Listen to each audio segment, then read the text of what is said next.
पिछली कड़ी में मैंने डेविड के विषय में ज़िक्र किया था, जिसमें वो एक अच्छा जीवन जी रहा है, सब कुछ लाइफ में परफेक्ट है। इसके बावजूद उसे अंदर से बहुत ज़्यादा अधूरेपन का, खालीपन का, जैसे उसकी कोई पहचान ही ना हो, वो कहीं हो ही ना, इस तरह की कुछ फीलिंग्स उसके मन में थी।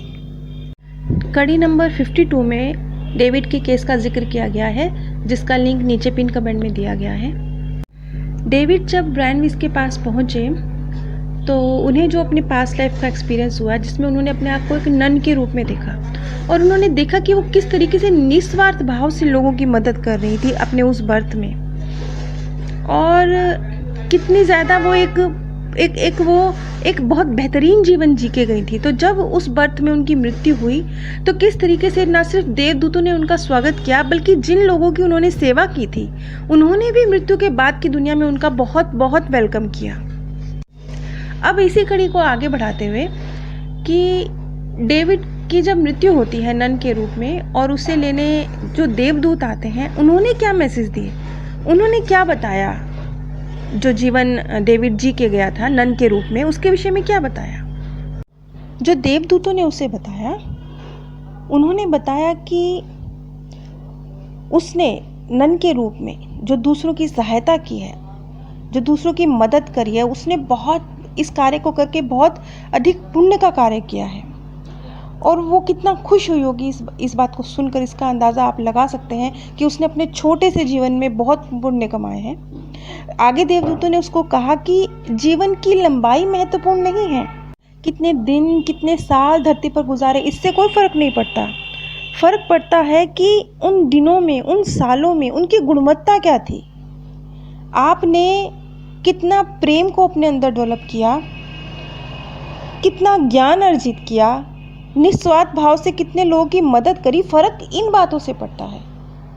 मुझे पता है ये बात सुनने में बड़ी किताबी लग रही होंगी, लेकिन ये देवदूतों के मैसेज हैं। क्योंकि ये देवदूतों के मैसेज हैं, इसलिए इन्हें हमें एज इट इज़ समझना चाहिए। क्योंकि ये बातें इतनी ज़्यादा आज तक कहीं सुनी जा चुकी हैं कि अब अगर हम इन बातों को सुनते हैं तो हम पर इनका असर नहीं होता, हमें ये बहुत किताबी लगती हैं। लेकिन यहाँ पर देवदूतों द्वारा एक स्वर्गीय आत्मा को ये जानकारी दी जा रही है कि वो कितना सफल जीवन जी के आई है, सिर्फ अपने इस एक गुण की वजह से कि उसने निस्वार्थ भाव से दूसरों की मदद करी। उन मासूम बच्चों पर जो पेशेंट के रूप में उसके पास थे, बहुत प्रेममयी व्यवहार किया उनके साथ। तो अपना बहुत छोटा जीवन जो वो जी के गई, उसमें उसने उस जीवन की लंबाई महत्व ही नहीं रखती। उसने 100 साल जीवन जी के जाने वाले व्यक्ति से भी अपने वो जो 24-25 साल का उसने जीवन जिया, उसमें ज़्यादा पुण्य अर्जित किया है।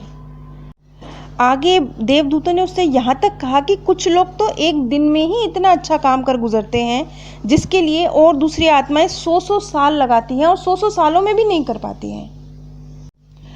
आगे उन्होंने कहा कि हर आत्मा मूल्यवान है, किसी के भी द्वारा की गई हर छोटी बड़ी मदद मूल्यवान है, हर बचाई गई सुधारी गई जिंदगी मूल्यवान है। लेकिन आगे जो डेविड ने कहा वो थोड़ी देर रुका और उसने कहा कि जो देवदूतों का समूह है उसमें एक बहुत ही खूबसूरत शख्सियत है, जो कि बिल्कुल मेरा ध्यान उसकी तरफ बार बार आकर्षित हो रहा है। वो आगे बताने लगा कि वो शख्सियत ऐसी है, लगता है कि जैसे उसका शरीर प्रकाश से बना हुआ है। हालांकि वो दिखती मानव देह जैसी है, मानव देह की तरह ही उसका अस्तित्व है, लेकिन जैसे वो प्रकाश से बना हुआ है और ऐसे लग रहा है जैसे बैंगनी रंग का कोई चोला सा उसने अपने ऊपर पहना हुआ है। ऐसे लग रहा है जैसे सुनहरे रंग के जूते उसने पहन रखे हैं। आगे उसने कहा कि वो जो शख्सियत है, वो उसकी जो आवाज़ है, मैं नहीं कह सकता कि वो पुरुष जैसी लग रही है या महिला जैसी लग रही है, ये कहना बहुत मैं अंतर नहीं कर सकता, लेकिन वो बहुत विद्वतापूर्ण लग रही है। बहुत मैं किसी इंटेलिजेंट शख्सियत के, किसी बहुत प्रेममयी शख्सियत के सामने हूँ, ऐसा लग रहा है। जब डेविड सम्मोहन से बाहर आया उसके बाद भी वो अपने उन्हीं देखी गई दृश्यों के प्रभाव में था, बिल्कुल बहुत हैरान था और जैसे एक ज्ञान मिला हो, ऐसा एक एहसास था। तो उसने कहा कि चलिए मैं इस शख्सियत को, मतलब कोई नाम तो देना है। अब उस शख्सियत को उसने कहा कि चलिए मैं इस शख्सियत को मूल स्रोत का नाम देता हूँ, क्योंकि शायद ये उन जो देवदूत उसको जानकारी दे रहे थे, क्योंकि ऐसा उसे लगा कि जो जानकारी उसे मिल रही है वो जानकारी देवदूतों को भी इसी मूल शख्सियत से, इसी मूल स्रोत से मिली है। अब ये हमने नाम रखा है उस शख्सियत का मूल स्रोत। ये मत समझिएगा कि यहाँ मैं भगवान की बात कर रही हूँ, क्योंकि मूल स्रोत जब हम कहते हैं तो हमें लगता है कि शायद हम भगवान की बात कर रहे हैं। आगे उसी शख्सियत ने उससे कहा कि जब भी तुम्हें किसी भी जन्म में सहायता की ज़रूरत हो तो तुम सिर्फ ध्यान और प्रार्थना के माध्यम से इस सहायता को अपने अंदर से ही पा सकते हो। ये सीधी बात उस शख्सियत के द्वारा डेविड को बताई गई कि किसी की मदद लेने की ज़रूरत नहीं है। ध्यान और प्रार्थना, ये दो चीज़ें तुम्हारे अंदर से ही मदद तुम्हें देंगी और तुम्हारे अंदर से ही शक्ति पैदा करेंगी। आगे उस शख्सियत ने कहा, ये बहुत महत्वपूर्ण है, इस लाइन को ध्यान से सुनिएगा, मैं इसमें कोई फेरबदल नहीं कर रही हूँ क्योंकि ये बहुत महत्वपूर्ण लाइन है, कि कौन से लोग हैं जिन्हें कोई सहायता की ज़रूरत नहीं है, वो अपने अंदर से ही हर चीज़ का हल ढूंढ निकालते हैं और उनको अपने अंदर से ही मदद मिल जाती है, जैसे बाहर झांकने की ज़रूरत ही नहीं है, अंदर से ही कुछ काम कर रहा है। तो उनके विषय में उसने कहा कि कोई भी विशाल प्रेम से भरे हुए दिल वाला व्यक्ति जो बिल्कुल निस्वार्थ भाव से किसी महान लक्ष्य को प्राप्त करने के लिए एकदम कृत संकल्प हो, पक्का उसका संकल्प हो, कोई भावना, कोई अपने स्वार्थ की भावना नहीं है, लेकिन उस लक्ष्य को प्राप्त करना है, जिसके मन में थोड़ी सी भी नकारात्मकता ना हो, किसी के बुरे की भावना बिल्कुल ना हो। जो इस तरह के व्यक्ति होते हैं, वो जो उनके जो जीवन लक्ष्य होते हैं उनको कैसे प्राप्त करना है, वो इसी प्रार्थना के द्वारा और यही जो ध्यान है इसके द्वारा वो एक शक्तिशाली रूपांतरण की ऊर्जा को जगा सकते हैं। जो उनके जीवन में जो सकारात्मक परिवर्तन लाना है वो उसे अपने अंदर से ही पैदा कर सकते हैं।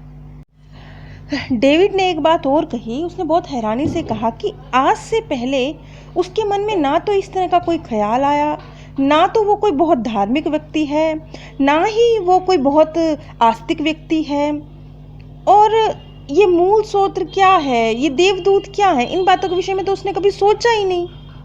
और नन के बारे में तो वो कभी सोचता भी नहीं था, मतलब वो सोच भी नहीं सकता था कि उसने कोई जीवन नन के रूप में जिया है। ये एक ऐसी चीज़ थी जिसकी उसने कभी कल्पना भी नहीं करी। जैसे कि हम किसी चीज़ की कल्पना करते हैं, फिर अगर हम उसे देखते हैं तो हम कहते हैं कि ये हमारी कल्पनाओं का ही रूप होगा, क्योंकि हम बहुत सोचते हैं इस बारे में। लेकिन वो डेविड कहता है कि नन के बारे में तो मैंने कभी सोचा ही नहीं, मैंने कभी ऐसे चाहा नहीं, सोचा नहीं, ज़रूरत ही नहीं पड़ी इन बातों के बारे में सोचने की। ना मैं धार्मिक हूँ, ना मैं बहुत आस्तिक हूँ, ना मैंने कभी ईश्वर के बारे में सोचा, लेकिन फिर भी मेरे अंदर ये विचार आए, तो इन विचारों की सत्यता तो है। जब ब्रैनविज ने उनसे कहा कि वो जो नन का जीवन था, क्योंकि वो तुम्हारे द्वारा जिया गया एक बहुत महत्वपूर्ण जीवन था, इसलिए वो तुम उस तक फ़ौरन पहुंच गए, तो इस पर उसका जवाब था कि शायद ये सच है, शायद ऐसा हो, मैं नहीं जानता, लेकिन मैं इतना ज़रूर जानता हूँ कि ये मेरे जीवन का बहुत हैरत अंगेज और बहुत एक प्रभावशाली अनुभव है। एक्चुअल में जिस नन यूजिन को उसने अब देखा था, वही व्यक्तित्व है जो वो जीना चाहता है। उसने एक बहुत सफल जीवन जिया है ना, सिस्टर यूजिन के रूप में, नन के रूप में। तो वो उसकी सोल को याद है, उसकी सोल को पता है कि उसने इसी तरह का एक जीवन जीना है, एक सक्सेसफुल जीवन। जैसे एक मान लीजिए उसने एक जीवन जिया था जिसकी यादें उसके दिमाग से निकल गई, लेकिन सबकॉन्शियस माइंड को पता है कि जो वो चीज़ वो हासिल कर चुका है वो बहुत महत्वपूर्ण है, उसे दोबारा हासिल करना चाहिए।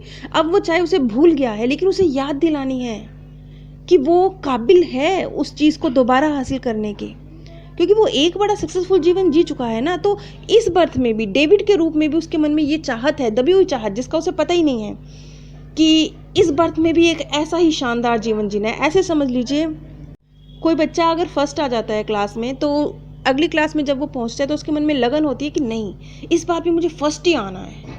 वो ये मान के नहीं चल रहा होता कि ठीक है मेरे पासिंग मार्क्स आ जाएं तो ठीक है, मैं पास हो जाऊं तो ठीक है। नहीं, वो ये मान के नहीं चल रहा होता।